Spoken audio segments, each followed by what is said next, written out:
అలక్కే చిట్టి పికిల్స్ ఓ పెద్ద వివాదంలో చిక్కుకుంది. సోషల్ మీడియాలో ఇప్పుడు ఇదే హాట్ టాపిక్. అసలు ఏం జరిగిందో తెలుసుకోవాలనుకుంటున్నారా? అయితే ఈ వీడియోని ఎండ్ వరకు చూడండి. ఓ కస్టమర్ పచ్చళ్ళ రేట్లు ఎక్కువ ఉన్నాయని ప్రశ్నించగా, అలక్కే చిట్టి పికిల్స్ టీం నుంచి వచ్చిన రిప్లై అందరినీ షాక్‌కి గురిచేసింది. ఆడియోలో కస్టమర్‌ను అసభ్య పదజాలంతో తిడుతూ ఓ సందేశం పంపినట్లు ఆరోపణలు ఉన్నాయి. ఎక్స్‌పెన్సివ్ అన్నావు అంటే నీ అంత చీప్ థింక్ ఫెలో ఇంకెక్కడ ఉండడు. ఓ పని చెయ్యి. నువ్వు గట్టిగా ఫోకస్ చేయాలి నీ కెరియర్ మీద. ఎందుకంటే లేదంటే నీ గర్ల్ ఫ్రెండ్ లేదంటే నీ పిల్లం ఊదిపడింది కాబట్టి నువ్వు అడిగిన ఏమి నువ్వు కొనలేవు కాబట్టి అని నేను ఊదిపడింది నా మాటిని. నువ్వు కెరియర్ మీద ఫోకస్ చేసి అప్పుడు ప్రేమ పెళ్లి జోలికి వెళ్ళు. ఎందుకంటే ముష్టి పచ్చడి కొనలేకపోతున్నావు. నువ్వే రా గోల్డింగ్ కొనిస్తావు దానికి లంజా కొడతాను నీ అమ్మ.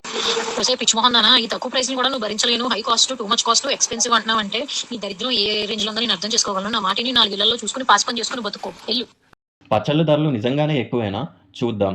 500 grams chicken bones ₹530, boneless chicken ₹750, mutton bones ₹1200, గోంగూర మటన్ ₹1560, మామిడికాయ రొయ్యల పచ్చడి ₹1250.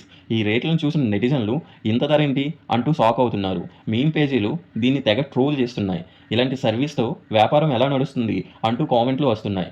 కొందరు హైజీన్ బావుండొచ్చు, కానీ టేస్ట్ అంత గొప్పగా లేదంటున్నారు. నెటిజన్లు పికిల్స్‌ని బ్యాన్ చేయాలి అంటూ డిమాండ్ చేస్తున్నారు. అయితే అలైక్య చిట్టి పికిల్స్ టీం నుంచి ఇప్పటివరకు ఎలాంటి అధికారిక స్పందన రాలేదు. దీనిపై మీ యొక్క అభిప్రాయం ఏంటి? అలాంటి రిప్లై ఇవ్వడం సరైనదేనా లేదా? కామెంట్ చేయండి. ఈ వీడియోను ప్రతి ఒక్కరికి షేర్ చేయండి. అలానే సోషల్ మీడియాలో వీరికి ఫాలోయింగ్ ఎంత ఉందో చూద్దాం. రమ్యకి 567K ఫాలోవర్స్ ఉన్నారు. అలైక్యకి 73K ఫాలోవర్స్ ఉన్నారు.